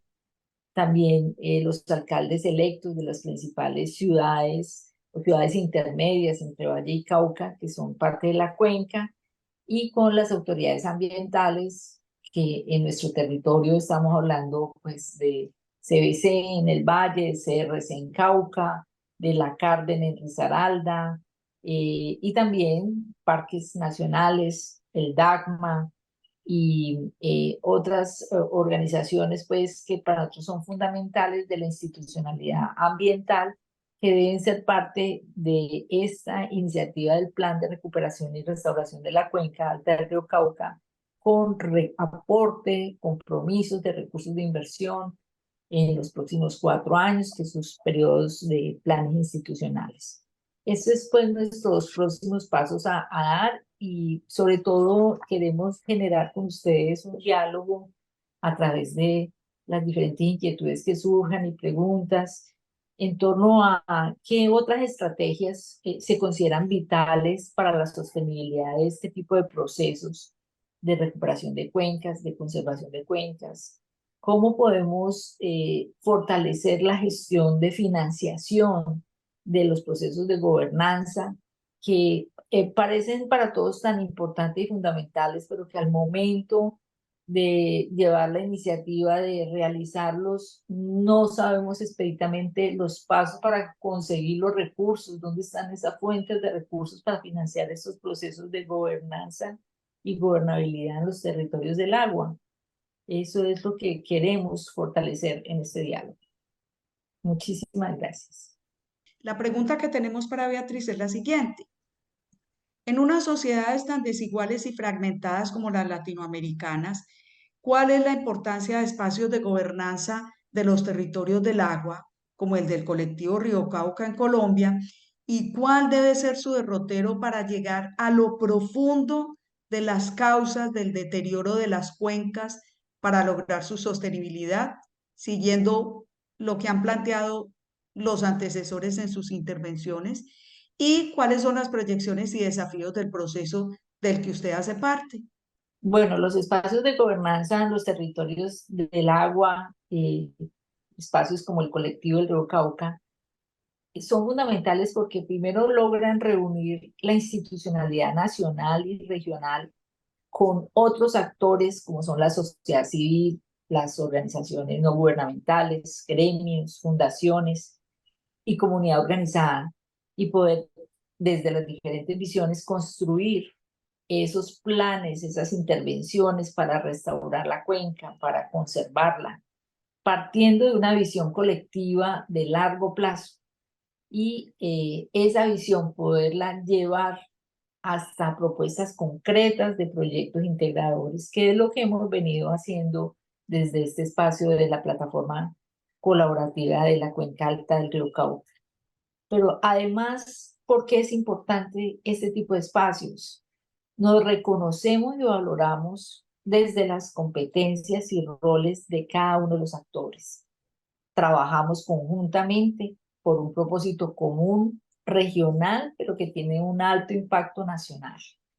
Nos escuchamos, reaprendemos, concertamos las rutas a seguir y damos pasos juntos para avanzar en la misma. Y además enriquecemos los análisis, los diálogos a partir de las diferencias, y logramos consensuar y llegar a resultados. Abrimos la ventana a organizaciones sociales y ambientales del territorio de los diferentes ríos tributarios del Río Cauca, los entes territoriales, comunidades organizadas, academia, sociedad civil, que interactúan con las instituciones públicas ambientales con las empresas y gremios que participamos del colectivo.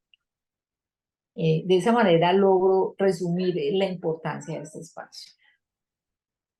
El segundo punto está relacionado con el derrotero.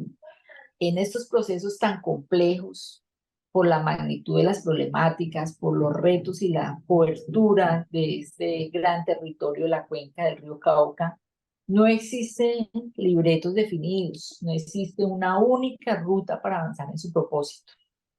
Esa ruta y ese derrotero se va construyendo paso a paso, definiendo acciones, necesidades, oportunidades, tareas, responsables, tiempos, reconociendo los espacios y los instrumentos técnicos, institucionales, políticos, económicos, sociales, bioculturales y demás. Pero atendiendo a algunas premisas fundamentales que hemos podido concertar entre todos.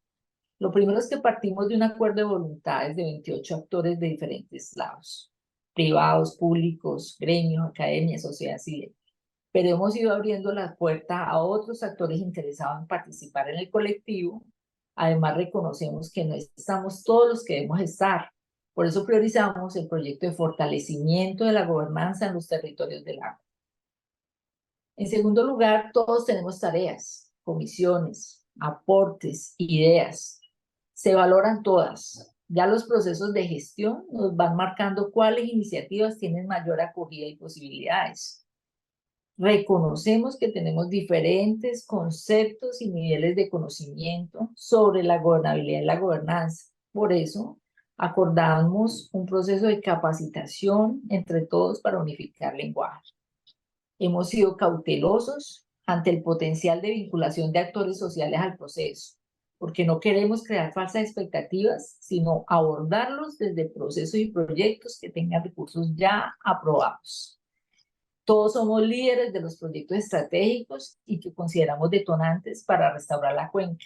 Eso implica tiempo y dedicación para formularlos y para gestionar su financiación. Tenemos un marco legal de actuación, unos instrumentos de planificación en algunas cuencas, municipios, departamentos, planes institucionales. Sin embargo, no pudimos encontrar una carta de navegación a largo plazo para la cuenca alta del río Cauca, por lo cual nos pusimos esa meta. Reconocemos la necesidad de incidir en los planes de desarrollo nacional, departamental, municipales, de las autoridades ambientales, de los gremios, de las empresas, para poder concretar recursos para los proyectos estratégicos. Esos proyectos son nuestra prioridad en estos instantes. Y somos conscientes que el camino no es fácil, pero sí es un camino posible. Nuestras proyecciones y desafíos. Primero que todo, continuar consolidando la plataforma colaborativa del río Cauca como el principal espacio de articulación regional en la cuenca del río. Ampliar la participación de otros actores sociales, de la academia y de los municipios. Formular los diferentes proyectos en la metodología MGA de Planeación Nacional y socializar el plan y sus proyectos en todos los espacios representativos y de toma de decisión para que se logren concretar recursos de inversión para llevarlos a cabo. También gestionar recursos de cooperación internacional y algo fundamental para el tema de hoy es empoderar las comunidades afectadas por las diferentes situaciones en la cuenca y en sus diferentes tributarios. Muy bien. La siguiente intervención es la de Iben Echeverría de México. Él es biólogo especialista en ordenamiento territorial. La pregunta es la siguiente. ¿Cómo cree usted que la gran diversidad ambiental, social y cultural que caracteriza a los países latinoamericanos y en particular a México puede incidir para que la adaptación basada en ecosistemas sea determinante en el ordenamiento de los territorios y en los planes de desarrollo y cómo se inserta su experiencia en ello? Y la misma segunda pregunta que les hemos hecho a los anteriores panelistas, ¿cuáles son las proyecciones y desafíos del proceso del que usted hace parte? Muchas gracias, Claudia. Buenas tardes a todos y a todas. Mira, creo que para darles un primer resumen de lo que van a ver en la presentación que he preparado para ustedes, lo que les quiero compartir es que lo que hemos encontrado en México y que compartimos con la mayoría de los países en Centroamérica y Sudamérica es que la diversidad cultural y la historia de cada uno de nuestros países es uno de los principales patrimonios que tenemos para poder hacer frente a los retos climáticos y el ordenamiento.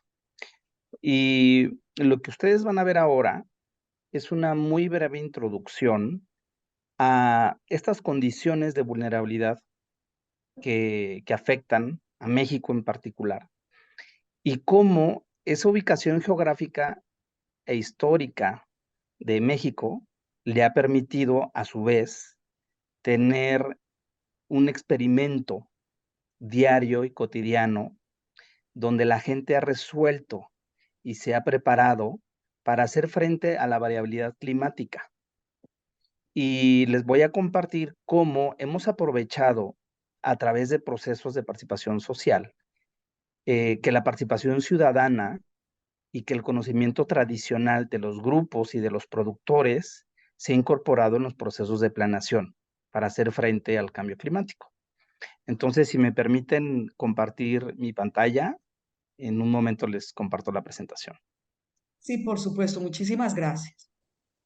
La presentación que les voy a compartir tiene el título de Adaptación basada en ecosistemas y comunidades y cómo esto nos puede ayudar a la resiliencia hídrica de México. Como un dato de contexto, pues lo que ustedes ya han observado en las noticias en el mundo es que hay eventos meteorológicos extremos afectando a todos los países, desde una temperatura media superior a los valores históricos, temperaturas extremas, ciclones tropicales, incendios forestales, crecidas e inundaciones en algunos países y territorios y en otros sequías extremas. Bueno, en el caso de México, es importante señalarles que el 49% del territorio está conformado por tierras secas, el 0.2% son zonas hiperáridas, el 28% son zonas áridas, el 23% son zonas semiáridas y el 17% son zonas subhúmedas secas. Y esto se distribuye tanto en el centro como en el norte del país. De acuerdo a las fuentes del gobierno y las agencias especializadas, por ejemplo, el Instituto Nacional de Cambio Climático, lo que, digamos, podemos resumir respecto a la vulnerabilidad que tiene México, pues es que es una condición de vulnerabilidad alta y esto se debe a la característica geográfica del país, su latitud, el relieve y que está ubicado entre dos océanos. Eso implica que normalmente es impactado por diferentes fenómenos hidrometeorológicos. En este diagrama se resumen cuáles son el nivel de impacto que hay desde tormentas, inundaciones, pérdida de biodiversidad, y se señala también las sequías y las temperaturas extremas y lluvias torrenciales que han generado fuertes impactos económicos en el país. Ahora bien, por otro lado, constata que debido a esa ubicación geográfica, también se ha generado un patrimonio natural y cultural de México. Y este patrimonio natural es el que tiene un potencial extraordinario para poder hacer frente al cambio climático y para adaptarnos, utilizando los ecosistemas y el conocimiento de las comunidades.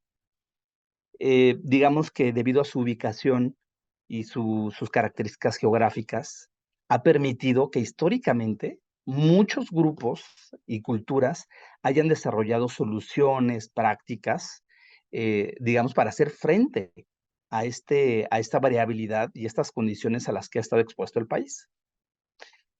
Y eso a su vez nos ha permitido que conozcamos y que las comunidades reconozcan que hay una lista de servicios ecosistémicos muy importantes que se obtienen y que obtienen las comunidades de los ecosistemas. Esto coincide con la Estrategia Nacional de Biodiversidad de México.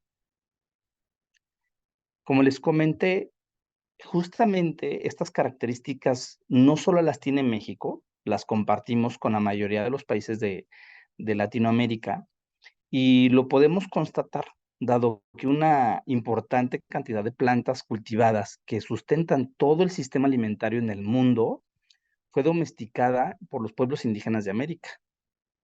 En el caso de México, es reconocido como un centro mundial de domesticación de especies. Y el 23% de la flora, que tiene más de 5,000 especies, tiene algún uso tradicional.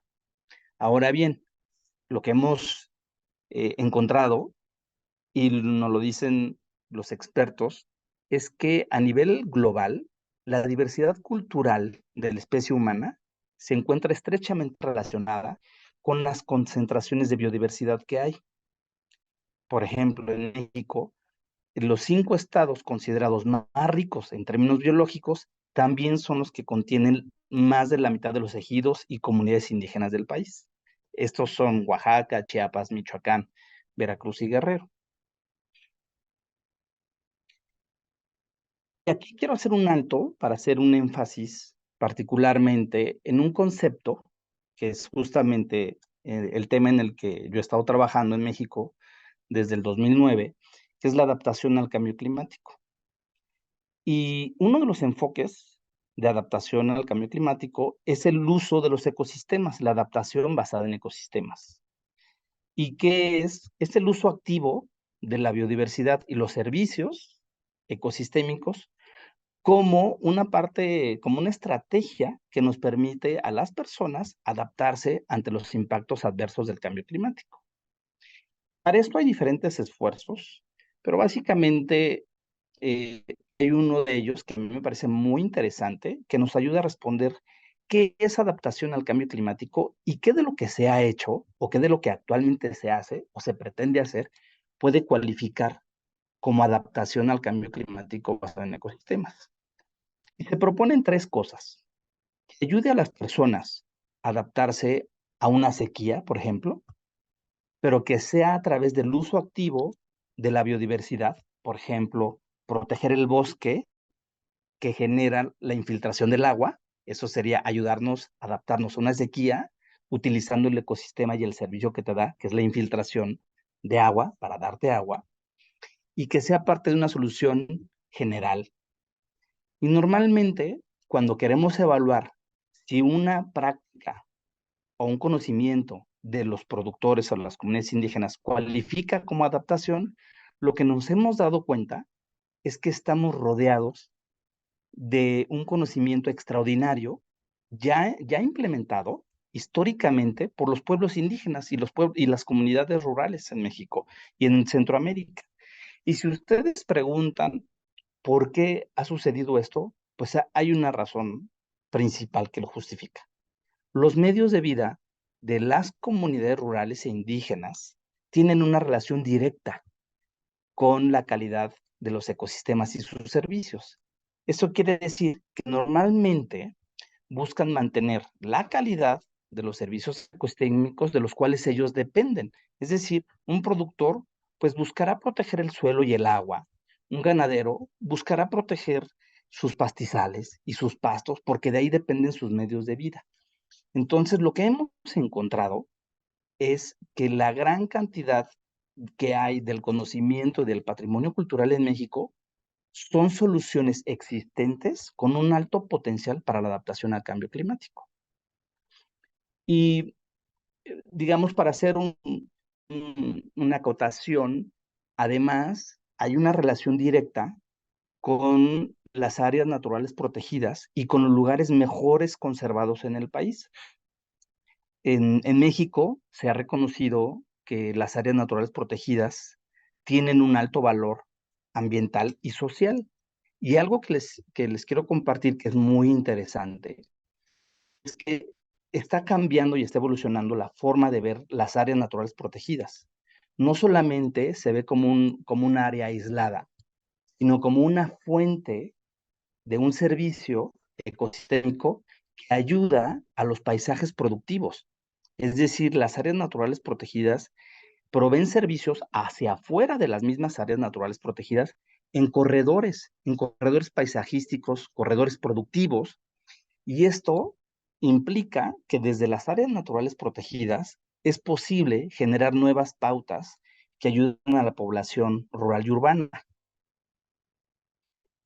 Lo que les voy a compartir en este momento son las experiencias en la aplicación de una herramienta que hemos estado desarrollando e implementando, digo desarrollando porque ha ido evolucionando en su aplicación con sectores público, privado y social.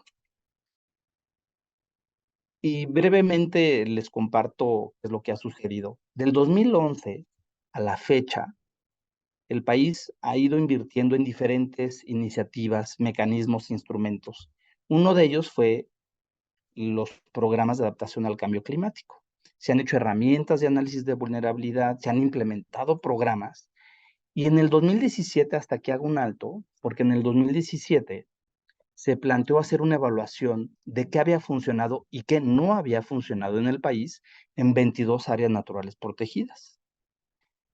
Y lo que encontramos fue muy interesante y es lo que les quiero compartir ahora. Tuvimos oportunidad de conocer cuáles fueron las condiciones que habilitaron el éxito de las intervenciones en 7 años en todo el territorio. Pudimos sistematizar esos casos de estudio y además se generó una herramienta que nos ayudara a replicar esas condiciones que habilitaron el éxito de los proyectos.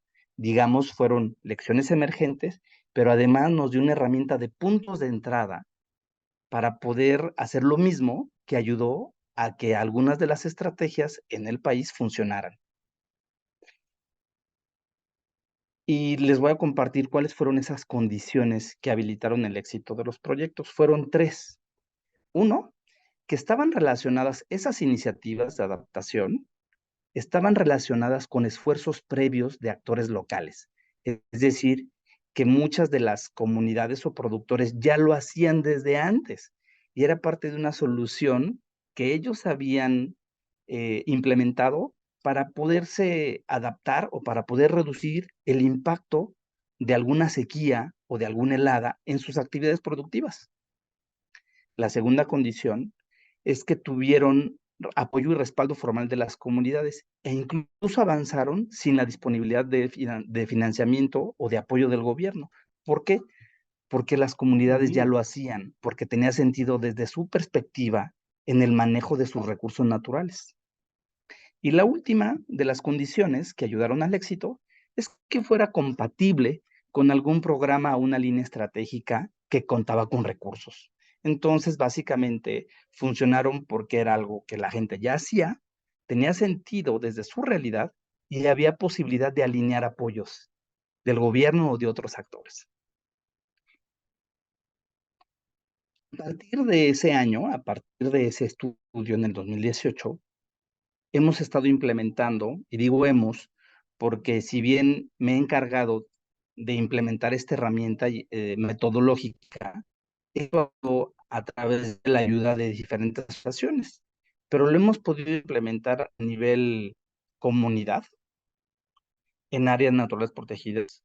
También lo hemos implementado en procesos multisectoriales, por ejemplo, en Puerto Vallarta, en el lago de Pátzcuaro, en Valle de Banderas y en procesos de planeación con el sector social y privado, con productores del norte de México, con agricultores del sur de México, y lo que tienen en común es que en el trabajo con el sector pesquero, turístico, agrícola, pecuario, urbano y forestal, se ha trabajado desde 2 aproximaciones.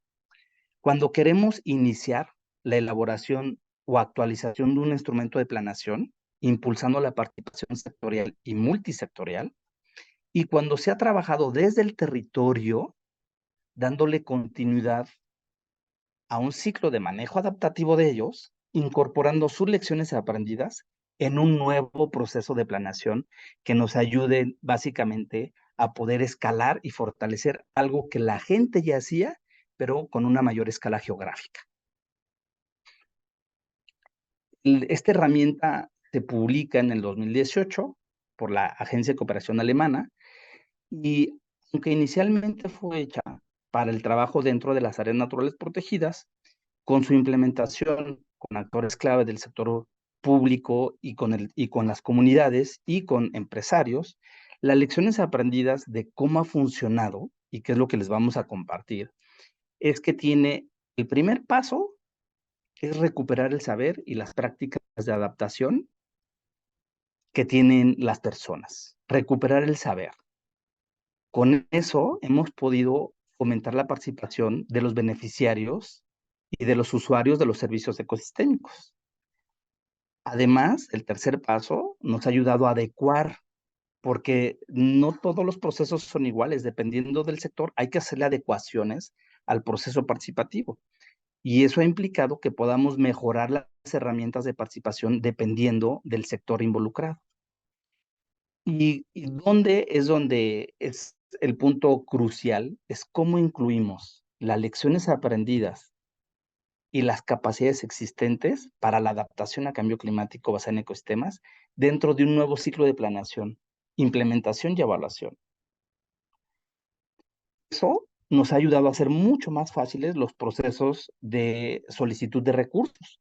Hemos podido gestionar financiamiento para reinvertir en algo que la gente ya venía haciendo, pero ahora con mayor respaldo institucional y empresarial. Además, nos ha permitido reconocer el desempeño de grupos y fortalecer redes de aprendizaje entre los productores y entre comunidades. Con eso, ha sido mucho más fácil poder darle un redimensionamiento a lo que la gente ya hacía, ahora bajo un lente climático. Y en el proyecto más evolucionado en el que ahorita estamos en el paso 8 y 9, ya estamos articulando estos resultados a una escala mayor. Estamos buscando, por ejemplo, de un grupo de 35 empresarios, ahora ya lo estamos escalando a nivel estatal en el estado de Coahuila. Bien, y esto no hubiera sucedido sin el apoyo de las diferentes organizaciones e instituciones que han apoyado estos proyectos. Ahora bien, lo que les queremos compartir es cómo podemos iniciar estos procesos. Y la primera pregunta que hay que hacernos para iniciar un diagnóstico es cuáles son esos sistemas sociales y ambientales que deberíamos de considerar debido a las sinergias entre sus procesos ecológicos a nivel paisaje. Normalmente hay grupos que están trabajando más en la parte alta, hay otros que están trabajando en la parte baja, ¿no? Como lo acabamos de ver en los casos que nos expusieron, donde ya se acumula la mayor cantidad de agua, pero en realidad tanto las actividades productivas en la parte alta como en la media están vinculados con la calidad y con la cantidad de agua que llega a la parte baja, ¿verdad? Bien, y para esto es fundamental que transmitamos unos ecosistemos de provisión de agua, de madera, de lo que ustedes quieran, de alimentos, de forrajes, de materias primas. Hay otros de regulación, hay otros culturales que normalmente cada uno de los sectores utiliza. Pero lo importante es que a través de este análisis de las energías en el paisaje, podemos entender la relación que hay espacial. Para darles un ejemplo, así como ustedes ven aquí, voy a apuntar aquí utilizando mi puntero, ustedes ven normalmente hay una relación donde está la P es la zona donde se produce y la B es donde está el beneficiario. Y esto normalmente sucede para que escurra el agua, normalmente se produce un servicio ecosistémico en la parte alta y hay beneficiarios en la parte baja. Pero cuando ustedes tienen un lago, ustedes tienen hacia el centro un área de producción y tienen muchos sectores alrededor que lo están utilizando. En este otro ejemplo, podría ser en una cuenca costera, donde tienes un manglar que está protegiendo el oleaje a las comunidades que viven adentro, ¿sí? Entonces, cuando empezamos a transmitir dentro de estos procesos de planeación territorial que hay una relación entre lo que hace la comunidad, el productor o el empresario en la parte alta, que tiene un efecto con otros que están en la parte baja. Y esos procesos ayudan a detonar una gran cantidad digamos, de procesos de entendimiento entre los actores, cuando hay una comprensión a nivel paisaje. Este es uno de los ejemplos donde están los productores, los pescadores, en una cuenca costera, y les preguntamos, oigan, ¿qué soluciones a nivel local ya están implementando ustedes y que tienen el potencial de regenerar los servicios ecosistémicos a nivel paisaje? Y lo que ha sucedido es que, como bien lo comentan, pues hay una lista larguísima de soluciones basadas en la naturaleza o de adaptación basada en ecosistemas que las comunidades y los productores lo han implementado para mantener la resiliencia de sus medios de vida. Les voy a dar un ejemplo de algunas de las buenas prácticas que hemos encontrado para la adaptación basada en ecosistemas y comunidades y que tienen contribución con la resiliencia hídrica del país. Seleccioné 2 casos. De los 11, seleccioné 2. Uno es en el estado de Michoacán, el lago de Pátzcuaro y la meseta purépecha. Por ejemplo, hay mujeres indígenas, nanas, que son sanadoras, que hacen aprovechamiento de las especies de flora medicinales, aromáticas y apícolas, que ayudan a los procesos de polinización y de conservación de la calidad del hábitat del bosque de pino-encino. Y además esto ayuda a mantenerlos saludables y evidentemente a la recarga de los acuíferos y manantiales. También se realiza restauración de suelos en áreas agrícolas de producción de maíz y otras diversas especies que se usan en la elaboración de platillos tradicionales que además son reconocidos como el patrimonio intangible de la humanidad. Hay comunidades indígenas que realizan manejo forestal sustentable como Cherán y San Juan Nuevo, Parangaricutiro. Otras comunidades, ustedes habrán escuchado que Pátzcuaro es un sitio muy importante para la celebración del Día de Muertos y eso es parte del patrimonio biocultural de la zona. Otro de los ejemplos seleccionados para ustedes es en el estado de Coahuila, donde hemos trabajado con productores, con un grupo, una sociedad de producción rural que está en Musquis, en el municipio de Musquis, y además con el gobierno en 2 áreas naturales protegidas. Una es Maderas del Carmen y Ocampo. ¿Y qué hemos encontrado? Que los ganaderos están realizando desde hace muchas generaciones, los buenos ganaderos, ellos hacen restauración de suelos y regeneración de los pastizales naturales. Protegen el hábitat de las especies de fauna silvestre, han definido algunas de las áreas importantes del bosque para protegerlas y conservarlas, debido a que saben que son los sitios de donde se recargan los manantiales y además les permite mantener el agua que llega a través de los arroyos en Maderas del Carmen y Ocampo. Y una práctica, como ustedes lo pueden ver aquí, una práctica común es la cosecha de agua de lluvia y la protección de las áreas de recarga. Entonces, estos son 2 ejemplos de diferentes geografías, lo escogí así, una en el norte, en una condición totalmente de aridez, con ecosistemas, con pastizales naturales, y otro en el centro del país, que la realidad social, económica, histórica, y es muy diferente. Sin embargo, tenemos cosas en común. Las personas han estado implementando generacionalmente soluciones locales que tienen sentido para poder mantener sus medios de vida. Hoy les quiero contar brevemente, antes de terminar la presentación, como esta historia con los ganaderos que empieza en el 2018, pues empezamos un esfuerzo para reconocer buenas prácticas y lo que encontramos es que estas buenas prácticas tenían beneficios sociales, ambientales, productivos y económicos, y resulta que la mayoría tenían un extraordinario potencial para reducir la vulnerabilidad de la ganadería frente al cambio climático. ¿Y por qué le cuento esto?